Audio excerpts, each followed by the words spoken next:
Ed yang kelaparan memang punya keahlian, dimanapun dia bisa mengaktifkan mode liburan. Bertahan hidup di salju sambil mengunyah paha domba yang harum, menjelajah hutan sambil memakan siput bakar, membuat kepala ikan cabai cincang di hutan hujan tropis. Standar hidupnya tidak kalah dengan kelas atas. Pegunungan Altai yang terkenal, adik dari pegunungan Alpen, medannya terjal dan lingkungannya keras, membuat banyak ahli bertahan hidup merasa ketakutan. Di episode kali ini, pakar kelaparan akan menantangnya. Rombongan mengendarai kendaraan lapis baja menuju tempat tujuan. Kabarnya musim dingin di sini mencapai puluhan derajat di bawah nol. Unta yang lewat pun akan mati membeku, menerjang badai salju namun belum juga tiba. Roda kendaraan terjebak di salju dan tidak bisa keluar. Mau tidak mau, kakek Ed turun lebih awal, menahan embusan angin yang sangat dingin. Dia sangat bersyukur tidak tersingkir dalam kondisi telanjang. Misi perjalanan kali ini adalah tiba di desa kecil sejauh 100 km dalam waktu 10 hari. Sejenak tidak bisa menentukan arah jalan, berdiri di tempat tinggi dan melihat ke sekeliling. Hal yang paling mendesak adalah menemukan tempat berlindung untuk malam ini. Tepat di depan ada hutan kecil yang lebat. Kelihatannya cukup bagus. Jika beruntung bisa menangkap sesuatu untuk menambah kalori. Untuk mengejar waktu, Ed yang botak menyeberangi lapisan es. Sepanjang jalan harus selalu memperhatikan apakah lapisan es cukup kuat. Diinjak dengan kuat 2 kali, ketebalannya minimal 20 cm. Namun belum sempat dia tertawa, terdengar suara retakan es di bawah kakinya. Menghadapi situasi seperti ini, kakek Ed tidak berani mengambil risiko dan memilih jalan memutar, kembali ke darat dan melanjutkan perjalanan. Di kejauhan, dia menemukan sebuah halaman peternakan yang terbengkalai. Sebelum datang, dengar-dengar penduduk nomaden setempat sangat ramah. Ed yang kelaparan, berpikir mungkin dia bisa menumpang makan siang. Langsung bergegas menuju pintu rumah tersebut, mengetuk pintu dengan sopan, menyapa dengan ucapan halo, memasang telinga tapi tidak mendengar ada aktivitas di dalam, berjalan mengelilingi rumah untuk mencari. Tidak terlihat tanda-tanda ada orang sama sekali, tapi kakek Ed tidak pernah pulang dengan tangan kosong. Jika sudah beraksi, dia menemukan sebuah kaleng besi kecil yang tidak asing, selimut wol gratis juga tidak lupa diambilnya. Kemudian dia memakai ranselnya, melanjutkan perjalanan menuju hutan kecil, berjalan di dataran luas sambil berjemur di bawah sinar matahari yang hangat. Namun Ed yang botak tidak berminat untuk menikmatinya. Matahari diperkirakan akan terbenam dalam 6 jam. Tanpa diduga saat ini musim dingin, terbenam 2 jam lebih awal dari biasanya. Memilih tempat terbuka terdekat yang terlindung dari angin, tidak ingin mati membeku karena perbedaan suhu yang drastis, harus melepas pakaian dalam yang basah kuyup, menggantinya dengan pakaian dalam musim dingin yang kering, berlapis-lapis di dalam dan di luar, seluruh tubuh seketika terasa hangat. Kakek Ed sangat senang hingga tertawa, mengumpulkan juniper untuk dijadikan kasur yang empuk, bisa mencegah sebagian udara dingin masuk ke tubuh. Namun si botak besar ini masih meremehkan perbedaan suhu yang drastis. Beruntung saat itu dia masih muda dan penuh tenaga. Keesokan harinya dia melakukan ratusan push-up untuk sekadar bertahan melewati malam itu, memanggul ransel dan bergerak cepat agar tubuhnya menjadi hangat. Tidak ada asupan air tawar selama 24 jam. Ed yang beruntung menemukan mata air pegunungan yang jernih, dia langsung meminumnya sampai kembung. Saat dia sedang pusing memikirkan makanan, lubang tikus kembali menarik perhatiannya. Di alam liar, setiap kesempatan untuk menambah kalori tidak akan pernah dilewatkan oleh Ed si tukang makan. Menutup lubang dengan batu, lalu pergi ke sungai untuk mengisi penuh 2 kaleng dengan air pegunungan yang dingin, langsung menuangkan semuanya ke dalam lubang tanpa ampun. Jerry mengira hujan deras dan buru-buru keluar. Jerry mengira hujan deras turun dan buru-buru keluar. Detik berikutnya, tengkuk nasibnya dicengkeram oleh kakek Ed. Mengingat lebih baik sakit sebentar daripada menderita lama, dia langsung mengirimnya untuk mengucapkan selamat tinggal pada dunia yang indah ini. Langsung membersihkan organ dalamnya di tempat. Tidak menemukan tanda-tanda penyakit apapun. Setelah ada makanan, harus mencari tempat untuk merebusnya. Setelah melakukan perjalanan selama setengah hari, dia tiba di hutan kecil yang sangat diidamkan. Melihat pemandangan yang gersang di depannya, Ed memutuskan untuk bermalam. Guna memulihkan tenaga, belajar dari kesalahan, tidak menyalakan api tadi malam, cari lokasi yang strategis lebih awal untuk mendirikan kemah, mencari ke sekitar untuk mengumpulkan rabuk yang kering. Getah pinus adalah harta karun di alam liar, bisa digunakan sebagai pemicu api sekaligus lem. Mengingat menggesek kayu untuk membuat api memakan waktu dan menguras tenaga, Ed si pemuja api kali ini memilih menggunakan baterai kamera Setelah dibuka, isinya adalah baterai. Biasa. Gunakan kawat besi untuk menghubungkan kutub positif dan negatif. Menggunakan pengetahuan fisika SD tentang korsleting untuk menghasilkan panas. Langsung menyalakan api kecil di camp. Tidak perlu banyak bicara, tanpa ragu Jerry dicabik-cabik menjadi beberapa bagian, lalu dipanggang di atas api selama beberapa saat sambil menunggu makanan matang. Ed mulai membangun tempat berlindung sementara, bersandar pada pohon untuk menopang batang pohon sebagai balok utama. Atapnya dibuat dari beberapa kayu pendek yang disusun berjejer, celahnya ditutupi dengan lumut dan jarum pinus hingga rapat. Dalam waktu singkat, gubuk untuk berlindung dari angin dan hujan pun selesai. Bekerja keras selama 2 hari membakar ribuan kalori. And nutrition, protein 19% fat. Bekerja keras selama 2 hari membakar ribuan kalori, and nutrition, protein 19% fat, mencicipi gigitan pertama yang matang dengan sempurna, rasanya pas. Hanya bisa digambarkan dengan kata, oh my god. Waktu memasuki hari ketiga, Ed terbangun dari mimpi indahnya, berangkat dengan penuh semangat menyambut matahari pagi, melewati hutan, melintasi dataran, berjalan tanpa henti selama 3 jam. Perjalanannya kembali terhalang oleh sebuah danau. Menurut ketinggian, setiap naik 100 meter suhu turun 1 derajat. Lapisan es di sini lebih tebal daripada di bawah gunung. Pria pelontos ini tidak mau memutar dan memutuskan untuk mengambil risiko di bawah terik matahari. Banyak bagian es yang mulai mencair, berjalan di atasnya membuat merasa sangat tidak aman. Untungnya pria yang murah senyum ini selalu bernasib baik. Berkat nasib baiknya, dia selamat sampai ke seberang, keluar dari sarang naga, tanpa disangka malah masuk ke kandang harimau. Di depannya ada tebing terjal yang dipenuhi bebatuan. Salah sedikit saja nyawa bisa melayang. Berpikir dengan tenang sejenak, Ed memutuskan untuk mencari jalan memutar sebisa mungkin. Di tengah jalan, dia menemukan kotoran serigala liar. Kalau hanya 1 ekor masih bisa dihadapi. Kalau bertemu sekawanan, sudah pasti tamat riwayatnya. Tepat pada saat itu, burung elang yang berputar-putar di udara menarik perhatiannya. Berdasarkan pengalamannya bertahan hidup di alam liar selama puluhan tahun, Ed menduga kemungkinan besar ada hewan yang sudah mati. Saat mendekat, dia melihat bangkai domba betina tua yang bau. Dia mencium baunya dengan saksama. Suhu dingin membantunya memperpanjang masa simpan, mengeluarkan organ dalamnya untuk melihat apakah ada penyakit. Kabar baiknya, tidak terlihat ada bintik putih sama sekali. Dia pikir asalkan dipanggang sampai benar-benar matang, tidak akan ada masalah. Mempertimbangkan perjalanan selanjutnya akan sangat menguras tenaga, Ed yang doyan. Makan ini memanggul bangkai domba. Seberat hampir 50 kilo kembali ke camp, menggunakan sisa arang untuk menyalakan api besar, menggunakan batu sebagai alat pemotong. Berkat keahlian tangannya, dia berhasil menguliti kulit domba secara utuh, memotong keempat kaki domba dengan rapi, bawang, jahe, dan bawang putih. Sama sekali tidak ada. Panggang beberapa biji testis domba untuk mengganjal perut, sisanya yang belum dimakan dipotong memanjang, dijemur di rak untuk diasap menjadi dendeng domba. Kualitas hidup seperti ini bahkan tidak berlebihan jika disebut liburan. Waktu memasuki hari keempat, salju tebal mulai turun dari langit, namun sama sekali tidak mengganggu proses memanggang kaki domba untuk sarapan. Setelah matang sekitar 80%, dia menggigitnya. Rasa daging domba yang sangat pekat, kelezatannya hanya bisa digambarkan dengan kata luar biasa. Setelah kenyang, dia menggali bawang liar di sekitar sebagai bumbu. Sensasi rasanya yang pedas membangkitkan seluruh indera perasanya. Langit diselimuti kabut tebal. Suara batu berjatuhan terus terdengar dari atas gunung. Ed mengerutkan keningnya. Jika terjadi sedikit saja kesalahan, akan susah menjelaskannya pada nenek Ed saat pulang nanti. Waktu memasuki hari kelima, cuaca buruk telah berlalu sepenuhnya. Ed kembali mendapatkan kepercayaan dirinya, membereskan barang bawaan dan bersiap untuk berangkat. Kulit domba sangat bagus untuk menahan panas, cocok dipakai saat tidur. Dendeng domba yang gosong di luar, dan dalam itu dikemas semuanya. Semuanya sudah siap. Ed resmi memulai kembali tantangannya di Altai.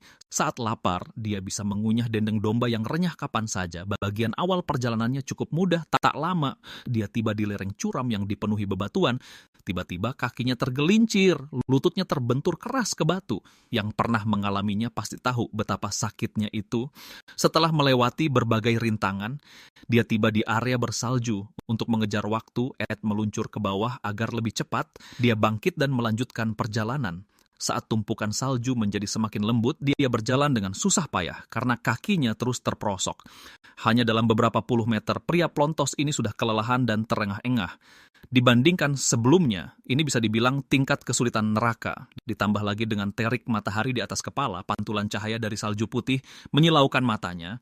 Jika terlalu lama, ia juga rentan terkena kebutaan salju, mencari tempat yang membelakangi cahaya.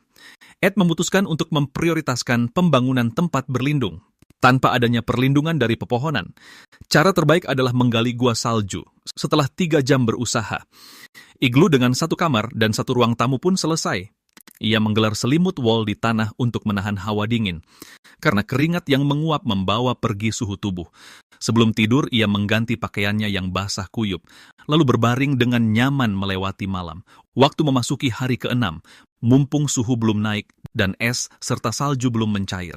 Ed segera bergegas berangkat, berjalan di atas salju yang keras terasa sangat ringan. Namun hal baik itu tidak berlangsung lama. Setelah menempuh jarak sekitar belasan kilometer, es dan salju perlahan mulai mencair. Sedikit saja lengah, seluruh paha bisa terperosok ke dalam salju. Dibandingkan kemarin, tingkat kesulitannya semakin meningkat. Rute yang awalnya direncanakan memakan waktu seminggu. Jika terus begini, dalam setengah bulan pun tidak akan sampai. Ia dengan pasrah merangkak maju di atas tumpukan salju. Tak hanya menghabiskan banyak tenaga, tekadnya pun juga ikut terpukul drastis. Bercanda ya bercanda, tapi tidak boleh main-main dengan nyawa. Setelah dipikirkan matang-matang, Ed yang malang akhirnya menelepon tim penyelamat. Setelah bertahun-tahun kelaparan, ini pertama kalinya ia menyerah. Ia membuat janji di titik evakuasi terdekat. Tak lama, ia berhasil menemukan sebuah kendaraan ATV. Ia naik dan secara resmi mundur dari tantangan ini. Pegunungan Rodope di Bulgaria, salah satu hutan belantara paling asri yang tersisa di Eropa, merupakan surga bagi beruang, coklat, dan satwa liar lainnya. Di episode kali ini, Ed menantang tempat tersebut. Ia menaiki helikopter murah untuk tiba di titik awal. Perjalanan ini masih menggunakan aturan lama, tanpa membawa makanan dan perlengkapan bertahan hidup. Hanya membawa sedikit rambut, ia harus tiba di waduk desa sejauh 30 km dalam 10 hari. Memanfaatkan matahari untuk menentukan arah, ia langsung tancap gas dan berangkat. Mumpung tenaganya masih cukup prima di awal, ia ingin mempercepat perjalanannya sebisa mungkin.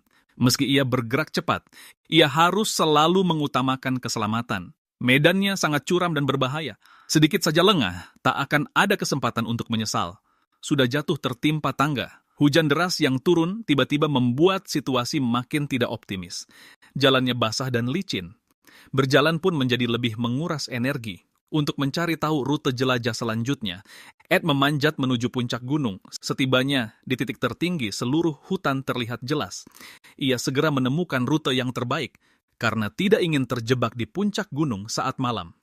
Tanpa menunda lagi, ia bergegas melanjutkan perjalanan. Entah berapa lama waktu berlalu, langit mulai berangsur gelap. Jumlah beruang coklat di daerah ini mencapai sekitar 800 ekor. Hal paling mendesak sekarang adalah mencari tempat aman untuk bermalam, menyusuri sungai kecil di lembah. Ed yang beruntung ini pun memicu kemampuan pasifnya. Ia menemukan sebuah gua yang tersembunyi. Dengan hati-hati ia mendekat. Saat ia siap untuk menempati gua tersebut, ia juga harus waspada terhadap gangguan dari hewan lain. Jika tak bisa menangkap sumber protein, ia hanya bisa meminum beberapa teguk mata air pegunungan. Malam pun tiba. Karena tak sempat menyalakan api, ia berbaring di tanah dan menghabiskan malam seadanya. Waktu memasuki hari kedua, ia terbangun dengan tubuh yang gemetar. Semalaman, merasa cemas, ketakutan, serta kedinginan membuat si kepala plontos ini tidur dengan sangat tidak nyenyak. Tugas hari ini cukup berat. Ia harus membawa beban untuk mendaki dan melewati gunung di depannya. Karena tak ingin menyeberang ke seberang dengan tubuh basah, Ed menemukan sebuah pohon besar yang tumbang. Dengan hati-hati ia menyeberangi sungai melintasi jembatan kayu itu.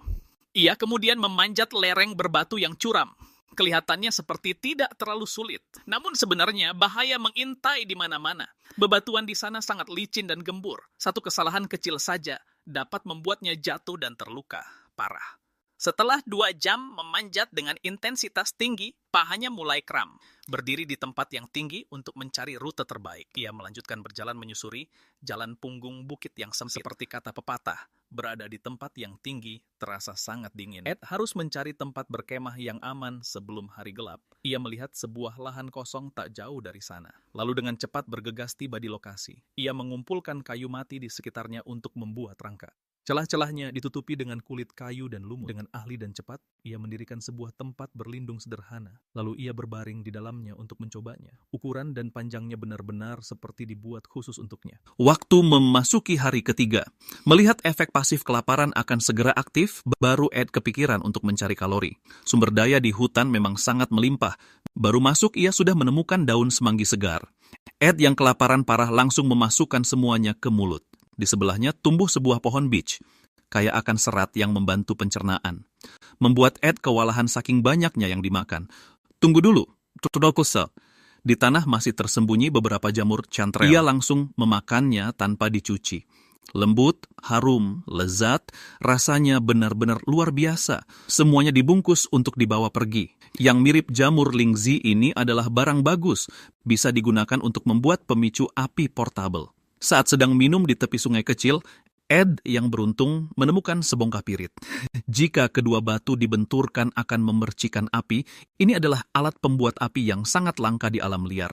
Dalam perjalanan kembali, sebuah bangkai kuda kembali mengingatkan si botak bahwa ini adalah wilayah kekuasaan beruang. Namun sejumput surai ini masih sedikit berharga, bisa dipakai untuk membuat senar pancing. Sebelum pergi, ia menyiapkan kamera, ingin melihat hewan buas apa yang ada di sekitar. Di tengah jalan, ia mengumpulkan tinder, lalu kembali ke kemah mencoba menyalakan api dengan pirit. Lewat benturan yang terus-menerus, setelah setengah jam berusaha, astaga benar-benar ada asap tebal yang keluar. Ed si penakluk api hanya perlu meniup perlahan, dan nyala api besar pun menyala. Hal pertama setelah ada api adalah memanggang jamur. Sambil menunggu matang, Ed si ahli kerajinan mengepang surai kuda menjadi senar pancing. Seiring aroma harum yang menyebar, nutrition, protein, esensial, ia tak sabar menyantap hidangan besarnya. Kaya karbohidrat, lembut, dan lezat, ia makan sampai tidak bisa berhenti. Langsung makan sampai perut benar-benar kenyang. Daripada menganggur, ia membuat pemicu api portabel menggunakan arang kayu. Waktu memasuki hari keempat, ia datang memeriksa hasil rekaman semalam. Kalau tidak dilihat, tidak akan tahu. Setelah melihatnya, si botak Ed langsung berkeringat dingin. Seekor beruang muncul di depan kamera. Sadar tempat ini tak bisa ditinggali lama, ia langsung mengambil langkah 1000 dan kabur. Sambil berjalan dengan perasaan was-was, sambil mengeluarkan auman khas pemburu, berharap bisa menakut-nakuti beruang yang mungkin mengintai. Entah sudah berapa lama ia berjalan, akhirnya tiba di dekat sungai kecil dengan pandangan terbuka. Perasaan Ed yang tegang akhirnya sedikit lebih lega. Sepanjang jalan mendaki gunung dan menyeberangi sungai, ia hampir lupa seperti apa rasanya daging. Saat itu ada beberapa ekor siput kecil di atas daun, terlihat oleh Ed si tukang makan. Bukannya ia sangat suka memakannya, hanya saja siput lebih mudah ditangkap. Mempertimbangkan mungkin mereka memakan tanaman beracun, demi keamanan, ia harus memeliharanya beberapa hari, menunggu racunnya bersih baru bisa dimasak. Mumpung cuaca cerah, ia berjalan melawan arus di sepanjang sungai kecil. Ia terus berjalan hampir seharian. Baru saja ia bingung mencari tempat berkemah, sedetik kemudian sebuah gua muncul di sebelah kanannya. Karena takut ada beruang coklat atau serigala abu-abu di dalamnya, Ed si pengaum menggunakan suaranya untuk mengusir mereka. Untuk memastikan segalanya aman, ia mengeluarkan pemicu api dan menyalakan api besar. Dengan adanya api, ia menjadi jauh lebih percaya diri. Saat datang ke sungai untuk menambah air minum, ia melihat beberapa ekor ikan mas liar berenang riang. Ed si ahli kerajinan mencari sepotong tulang iga lalu memukulnya dengan batu sampai hancur. Ia menggunakan serpihan kecil itu sebagai kail, mengikatnya pada senar pancing yang sudah dibuat, dan memakai cacing kecil sebagai umpan. Dengan cepat ia merakit sebuah perangkap ikan, berharap ikan mas liar setempat tidak melewatkan kesempatan ini. Waktu memasuki hari kelima, pagi-pagi Ed datang ke sungai untuk mengecek. Dari kejauhan ia sudah melihat ada mangsa yang terpancing. Sudah beberapa hari ia tidak merasakan daging, saking senangnya ia tertawa cekikikan. Kembali ke kemah, ia langsung memanggangnya di atas bara api. Dalam 10 menit aroma harum ikan menyebar ke seluruh kemah. Tak tahan menahan lapar, ia langsung memakannya. Aroma ikan panggang yang harum langsung terasa begitu nikmat. Meski hanya membuat perut lumayan kenyang, suasana hati Ed ikut menjadi gembira. Ia pun kembali bertenaga untuk menghadapi medan terjal. Sepanjang jalan, ia terus mendaki gunung dan menyeberangi sungai. Energi dari ikan mas liar itu dengan cepat habis terkuras. Ia terus melanjutkan perjalanan seharian penuh. Sudah lelah dan kehabisan tenaga, langsung menyalakan api, memasak hidangan siput yang sudah lama dinantikan. Sambil menunggu matang, sekalian membuat beberapa perangkap tikus di sekitar sini. Dengan begini, sarapan untuk besok sudah aman. Setelah selesai, mari kita coba hasilnya. Langsung membuatnya meringis kesakitan. Setengah jam kemudian, siput bakar segar siap disajikan. Pecahkan cangkangnya yang keras. Sebelum makan, Ed sudah punya firasat buruk. Tapi untuk menambah energi, dia tidak punya pilihan. Saat dikunyah, astaga, rasa anehnya langsung menusuk ke kepala. Selama bertahun-tahun bertahan hidup di alam liar, tidak banyak makanan yang membuat Ed si tukang makan kesulitan menelan. Dia menahan mual dan menelannya. Waktu berlalu hingga hari ke-7, bangun dengan wajah kelelahan. Hal pertama yang dilakukan adalah memeriksa perangkap. Seperti dugaan, perangkapnya terpicu. Saat dibuka, ada seekor tikus pipih di dalamnya. Si botak ini tidak pilih-pilih makanan, buka kulitnya dan lempar ke api untuk dibakar. 5 menit kemudian, tikus bakar yang gosong di luar dan dalam siap disajikan. Satu gigitan terasa sangat renyah. Rasanya puluhan kali lebih enak dari siput. Selesai makan kenyang, dia menggendong tasnya. Berkat Jerry, dia dipenuhi kekuatan besar. Sesuai rencana, garis finish sudah tidak jauh lagi. Berjalan selama 5 jam, terlihat kilauan air di depan. Seiring perjalanan, usaha tidak mengkhianati hasil. Itulah titik kumpul yang dicarinya selama ini. Di tepi danau, kendaraan jemputan sudah menunggunya. Dengan ini, tantangan kali ini berakhir dengan sukses. Hutan hujan tropis Panama, medannya berbahaya dan lingkungannya kejam. Ini adalah surga bagi kawanan penyelundup tepung. Kali ini pakar kelaparan kita akan menantangnya, naik perahu murah menuju titik awal. Baru turun dari perahu, panas matahari yang menyengat membuatnya menjerit. Perjalanan ini masih mengikuti aturan lama. Tanpa makanan dan tanpa perlengkapan bertahan hidup, bahkan lupa bawa rambut, targetnya adalah mencapai desa kecil berjarak 30 km dalam waktu 10 hari. Untung saja waktu kecil belajar biologinya bagus. Dengan menggunakan tongkat, Ed segera mengetahui arah. Pepatah mengatakan, lapar 3 hari di awal, peralatan dapat dari memungut ranting-ranting kering di sepanjang sungai.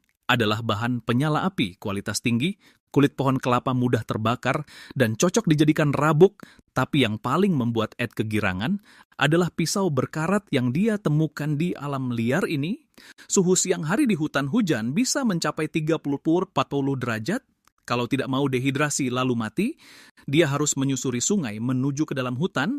Kalau haus, langsung tengkurap di tanah dan minum bersih dan higienis. Berjalan berjam-jam tanpa henti, berdasarkan arah matahari terbit dan terbenam, untuk memastikan arah jalan yang benar. Ed terpaksa masuk ke dalam hutan lebat. Di dalam medannya curam, pengap, dan panas. Baru sebentar berjalan, dia sudah lelah dan berkeringat. Tanpa disadari, hari mulai gelap, khawatir diserang ular, serangga, atau tikus di malam hari. Dia membersihkan area terbuka, tidur dengan langit sebagai selimut dan tanah sebagai kasur. Untuk malam ini, waktu berlalu hingga hari kedua, datang ke sungai untuk mengisi kembali sumber kehidupan, melanjutkan perjalanan tanpa henti. Semakin masuk ke dalam, pepohonan semakin lebat. Saat matahari tertutup, Ed si botak sempat bingung arah mata angin. Kalau salah jalan, dia harus memutar lebih jauh dengan sia-sia karena tidak mau kembali ke jalan semula. Dia memutuskan untuk memanjat ke puncak gunung guna melihat arah, terus-menerus melakukan gerakan fisik yang berat. Kalori di dalam tubuh Ed terbakar sangat cepat. Jika parah, bisa memengaruhi kemampuan otak dalam mengambil keputusan. Dia baru berhenti, beristirahat sejenak setelah benar-benar tidak tahan. Keringat terlihat jelas mengucur deras. Setelah agak lega, dia tidak berlama-lama berhenti, membawa kedua kakinya yang kaku melesat ke atas. Entah sudah berapa lama dia berjalan. Setelah kehabisan tenaga, akhirnya dia melihat matahari di puncak gunung. Setelah memastikan arah, si botak merasa jauh lebih lega. Belum sempat menikmati pemandangan indah, dia harus segera turun gunung mencari sumber air. Semua orang tahu, gelar keberuntungan Ed bukanlah omong kosong. Saat rasa haus sangat tak tertahankan, di pohon yang tidak jauh terdapat buah aneh, tampak mirip dengan kacang panjang. Bodoh amatlah, langsung gigit dan cicipi kerenyahannya. Wah, ternyata renyah, manis, dan berair. Rasanya hampir seperti mentimun, satu tidak cukup, jadi dia mengunyah satu lagi dengan ribuan kalori energi yang masuk ke tubuhnya. Langkah Ed menjadi jauh lebih cepat. Saat turun gunung, ia menemukan lembah sungai yang kering. Berdasarkan pengalaman, sebagian besar vegetasi di sekitar pasti mengandung air. Ia menemukan sebuah tanaman merambat yang menyimpan air. Ia mengayunkan pisau berkaratnya dengan gila-gilaan, sampai-sampai ia mengeluarkan raungan keras, namun ternyata isinya lebih kering dari tenggorokannya. Tapi selalu ada jalan keluar. Saat terus berjalan, Ed yang kehausan menemukan sebuah parit air bau. Meminumnya langsung berisiko membuat dia diare. Demi keamanan, ia menggali sumur di samping kubangan air itu. Melalui penyaringan berlapis-lapis oleh pasir dan tanah, faktor risikonya bisa ditekan seminimal mungkin. Sambil menunggu airnya mengendap, Ed si pemulung mencoba peruntungannya di sekitar situ. Dengan mengamati jejak-jejak di sekeliling, ada banyak tanda jalan yang dibuat oleh kelompok penyelundup. Maju 2 langkah kecil, ia menemukan sebuah botol plastik liar. Semakin dicari, semakin banyak yang didapat. Dalam sekejap, ia mengumpulkan beberapa botol besar. Ia kembali ke kubangan saat airnya sudah cukup mengendap, mengisinya penuh dengan air yang mirip es boba taro. Ia mencicipi seteguk dan rasanya sangat otentik. Berhasil meredakan rasa haus yang mendesak. Waktu memasuki hari ketiga, sebentar lagi ia akan mengaktifkan kemampuan telat makan 9 kali. Misi utama Ed yang kelaparan hari ini adalah mencari kalori, berjalan dengan susah payah di hutan yang panas. Di saat cuaca panas, sangat tak tertahankan. Tuhan masih berbelas kasih, membiarkannya menemukan sebuah sungai kecil yang airnya jernih. Tanpa banyak bicara, ia langsung menenggak beberapa tegukan besar. Setelah kenyang minum, ia mendinginkan kepalanya secara fisik. Sambil mencuci wajahnya, ia melihat beberapa ekor ikan mas liar di bawah air. Menangkapnya dengan tangan kosong sangat tidak realistis. Berjalan seharian sudah menguras habis energi tubuhnya. Ed akan beristirahat semalaman dan merencanakannya besok. Waktu memasuki hari keempat, pencapaian 3 hari lewat 9 kali makan telah tercapai. Rasa lapar perlahan menghancurkan tekadnya. Sudah saatnya Ed si pemburu mengaktifkan mode berburu. Ia mengeluarkan botol plastik yang ditemukannya sebelumnya, memotong mulut botol dengan pisau berkaratnya, lalu memasukkannya secara terbalik. Untuk membuat alat penangkap ikan sederhana, Ed si ahli kerajinan membuat 3 jebakan yang sama. Ia menangkap semut dan pangeran katak sebagai umpan, menaruh jebakan itu satu persatu ke dalam air. Sambil menunggu ikan memakan umpan, ia menggunakan kayu apung kering yang dipungut di tepi air. Untuk membuat alat pembuat api busur, karena terlalu kuat, ia tak sengaja mematahkan papan landasannya. Ia memodifikasinya lagi dan buru-buru mempraktikkannya. Tak butuh waktu lama, percikan api mulai muncul. Menggunakan sabut kelapa kering sebagai pemantik, dewa api Ed meniupnya pelan dan menyalakan api. Baguslah. Akhirnya ia bisa makan makanan hangat. Selanjutnya ia pergi memeriksa jebakannya. Ternyata jebakan pertama langsung membuahkan hasil. Seekor ikan lele seukuran ibu jari. Jebakan kedua memberikan hasil yang berlimpah. 3 ekor ikan mas liar tertangkap sekaligus. Jebakan terakhir sama sekali tidak menangkap apa-apa. Ia kembali ke kamp dan melemparkannya ke atas api untuk dipanggang. Setelah matang 80%, teksturnya langsung renyah, harum renyah, lezat, dan penuh dengan rasa daging ikan. Andai saja ada segelas bir Harbin tahun 82, pasti akan sangat sempurna. Setelah menambah beberapa ratus kalori energi, rasa rindu kampung halaman yang kuat langsung hilang. Seperti pepatah lama, perut kenyang barulah tidak rindu rumah. Waktu memasuki hari kelima, ia tancap gas dan terus melangkah menuju garis finish. Untuk mencegah salah arah, Ed terpaksa harus masuk lagi ke dalam hutan. Setelah menempuh perjalanan jauh selama 5 jam, air tawar yang dibawanya sebelum berangkat hampir habis. Bertahan hidup di iklim yang panas ini, air tawar adalah perlengkapan, bertahan hidup yang paling penting. Lanjut berjalan selama 2 jam. Sisa persediaan airnya benar-benar habis, tapi Ed si Raja Hoki sama sekali tidak panik saat pandangan di depannya tiba-tiba menjadi terbuka. Ia kembali menemukan sungai di pegunungan. Tanpa pikir panjang, ia langsung berbaring untuk mendinginkan tubuhnya. Saat naik ke darat, ia menemukan banyak jejak aktivitas manusia. Setelah melihat-lihat sekeliling, ia menemukan sebuah panci besi warisan yang terbengkalai. Untuk mengimbangi alat masak profesional ini, Ed yang kelaparan bersiap melakukan sesuatu yang besar.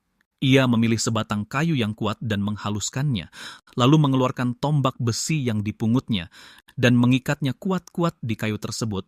Ia mengambil tali elastis dari ranselnya. Edsi Perajin dengan cepat membuat alat berburu yang hebat, mencoba kekuatannya. Sepertinya ikan-ikan di sini akan menderita, segera pergi ke sungai untuk mempraktikannya, menyelam ke air untuk mengamati setiap gerak-gerik ikan mas liar, membidik dan melepaskan serangan mematikan. Setelah mengalami 7 atau 8 kali kegagalan, benar-benar ada satu ikan malang yang mati. Seiring dengan keterampilannya yang semakin mahir, ikan kedua pun menyusul. Tunggu sebentar, sepertinya ada pohon pisang di seberang sungai. Dia punya golok besar tapi tidak dipakai, menyerang pohon di titik yang sama dengan akurat. Setelah serangan bertubi-tubi, pohon itu terpotong di tengah tanpa diragukan lagi. Selanjutnya adalah pesta alam liar yang langka. Mencampur protein dari ikan dan karbohidrat dari pisang dengan sempurna. Setelah dipanaskan dengan api besar, menjadi hidangan kepala ikan bakar yang autentik, rasanya hanya bisa dideskripsikan dengan kata "ya Tuhan." Waktu memasuki hari ke-6, setelah merasakan penderitaan tanpa air, kali ini Ed jadi lebih pintar. Sebelum pergi, dia meminum air hingga perutnya penuh. Setelah puas minum, dia juga membungkus sebotol air untuk di jalan, melanjutkan tantangan masuk ke dalam hutan lebat dengan arah yang benar untuk maju. Dia terus maju tanpa menoleh ke belakang, berjalan terus hingga hari ke-7. Seiring dia terus maju, pemandangan di sekitarnya menjadi semakin luas. Setelah 6 jam mempercepat langkahnya, akhirnya dia menemukan sungai besar di depan desa. Selanjutnya dia hanya perlu mengikuti arus untuk sampai ke tujuan. Saat dia sedang mengisi persediaan air, kebetulan sekali sebuah kano muncul di sungai. Ed si diplomat menyapa dengan antusias. Tanpa keluar uang sepeser pun, dia mendapat tumpangan perahu gratis. Dengan bantuan perahu tersebut, dia tiba di desa tujuan dengan mudah. Dengan ini, dia pun berhasil menyelesaikan tantangan kali ini.